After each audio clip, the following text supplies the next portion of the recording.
Bonjour et bienvenue dans cette vidéo, je suis Jenaris et je vais vous présenter cette palette d'aquarelle. Voici la palette de la marque Superior qui offre un large éventail de couleurs. On peut noter la présence d'un nuancier au bout de chaque partie. Cette palette comporte 33 couleurs, elle existe en 18, 25, 33 ou 42 couleurs. Là, on est sur une 33 couleurs et c'est largement suffisant, on a de quoi bien s'amuser. Les couleurs, elles sont vives et très variées. On peut noter la présence à la fin d'une palette pour effectuer les mélanges. Elle est pratique et elle est aussi bien pensée, parce qu'elle est facile à nettoyer. Un pinceau vient compléter ce kit.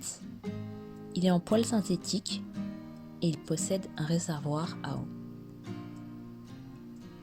Je ne me servirai pas beaucoup de ce pinceau et je vous expliquerai pourquoi plus tard dans la vidéo. Le seul petit souci là d'emblée que je peux noter, c'est qu'elle est pensée en fait pour les droitiers. Donc voilà comment ça se passe quand on l'ouvre, c'est facile, ça se fait tout seul. D'une main on peut la refermer.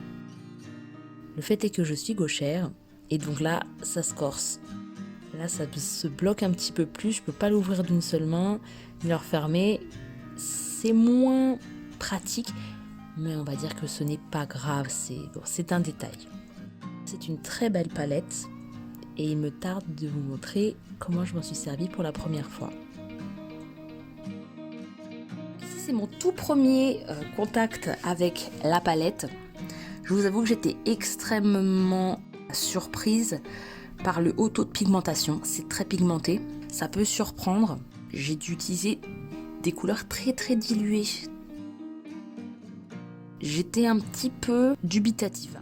J'avais pas mes mêmes repères qu'avec mes autres aquarelles. Donc j'avoue que mon premier contact était un peu difficile.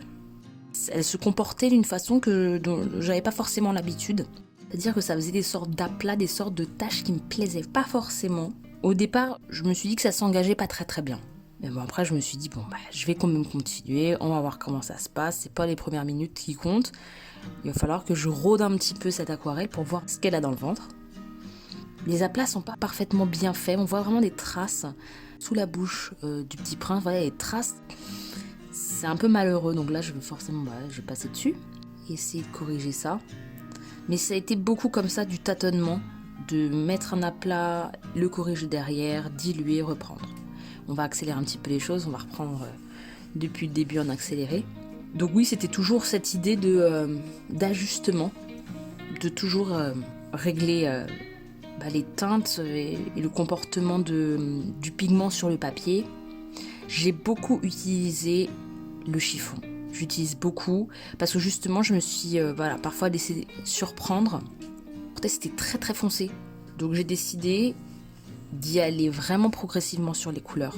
De commencer par des couleurs vraiment très claires au départ et de monter en gamme chromatique plus foncée à chaque fois. Vraiment là c'est très délavé. Mais c'était voulu parce que je pouvais pas commencer par des couleurs franches et foncées. Parce que je voulais vraiment garder cette idée de nuance, de contraste, et quelque chose de doux. Là, on voit à quel point c'est compliqué. J'ai des traces, des taches d'eau, de couleurs et d'eau mélangées. Et ça me plaît pas du tout là. À ce moment-là, je suis pas contente du tout du rendu. C'est pas fluide, il n'y a pas des transitions. Et c'est à ce moment-là que je commençais à utiliser le blanc. Et là, tout a changé. À partir où j'utilise le blanc, c'est là que je commence à avoir un côté plus fondu, presque comme de la gouache, ouais. Quelque chose de plus onctueux. Et là, mes transitions, elles ont été plus maîtrisées. Donc là, j'avoue que j'étais un peu plus rassurée vis-à-vis de ce dessin. Et donc, petit à petit, j'ai pu commencer à faire le travail de modelage. J'avais pas encore réussi à faire jusqu'à présent. Mais de toute façon, petit à petit, je savais que j'allais y venir. Donc oui, ça reste laborieux. Là, je continue à vraiment faire connaissance avec l'aquarelle, mais je commence à prendre aussi mes petits repères.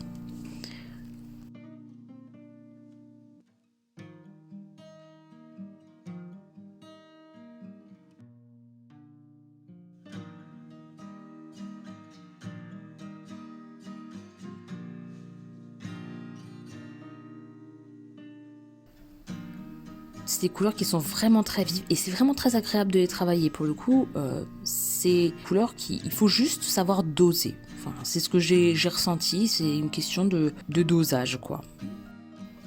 Le sèche-cheveux est mon grand ami, comme vous pouvez voir. C'est pratique quand on est un petit peu impatient. En extérieur, c'est impossible d'utiliser un sèche-cheveux, donc là, puisque je suis dans mon atelier, j'en profite.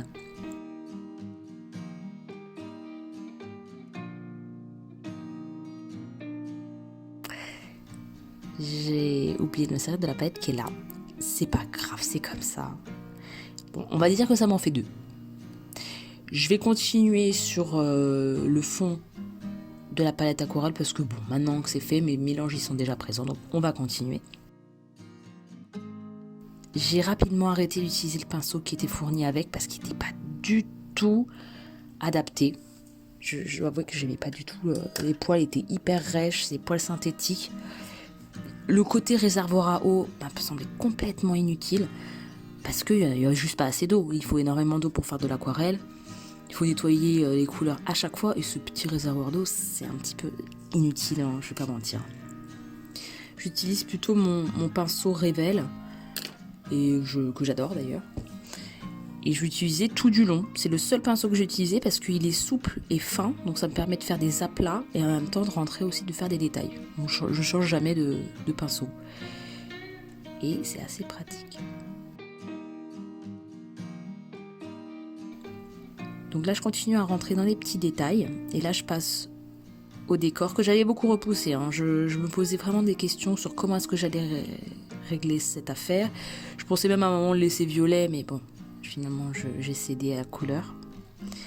À ce moment-là, je repasse au critérium pour un petit peu renforcer le contour.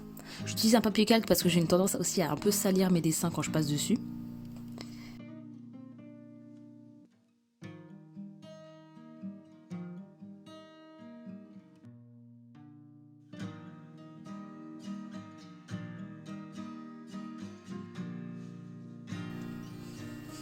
Donc je repasse à nouveau.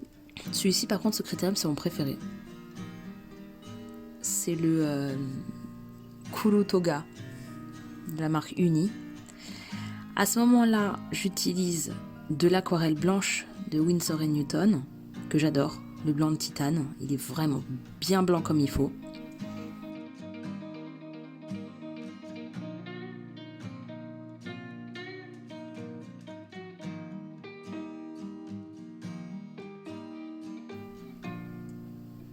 Et pour finir, j'utilise un stylo sanguine de chez Faber-Castell pour un peu donner des tons un peu plus chauds à mon tracé.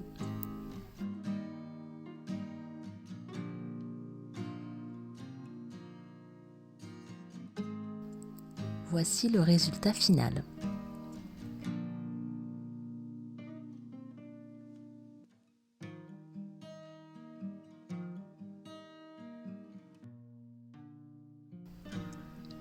Je vous remercie d'avoir regardé cette vidéo. Je prépare déjà la suivante. Alors n'hésitez pas à vous abonner, liker, commenter, partager et activer la cloche des notifications. Je vous donne donc rendez-vous pour la prochaine vidéo. À bientôt!